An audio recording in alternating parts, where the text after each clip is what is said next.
بسم اللہ الرحمن الرحیم۔ ناظرین السلام علیکم۔ شہد کے چھتے سے شہد کو نکالنے کے لیے مکھیوں کو بے ہوش کرنے کا نسخہ بتا رہا ہوں۔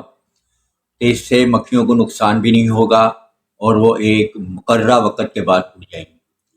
تو آپ نے لینی ہے اجوین خراسانی 5 گرام، نیلا تھوتھا بھی 5 گرام، اور سنبل الطیب یعنی بال چھڑ وہ بھی آپ نے لینا ہے 5 گرام۔ ان کی کپڑے میں پوٹلی باندھ لینی ہے اور پھر ان کو پہلے باریک پیس لینا ہے، اس کے بعد پوٹلی باندھ لینی ہے اور کوئلوں کے اوپر، جلتے ہوئے کوئلوں کے اوپر اس کو رکھنا ہے، اور اس میں سے جب وہ دھواں نکلے تو وہ آپ نے شہد کی مکھیوں کو دینا ہے، وہ بے ہوش ہو جائیں گی۔ ہاتھ سے ان کو آرام سے پیچھے ہٹا کر شہد نکال لیں، مکھیاں بعد میں خود ہی ہوش میں آ جائیں گی۔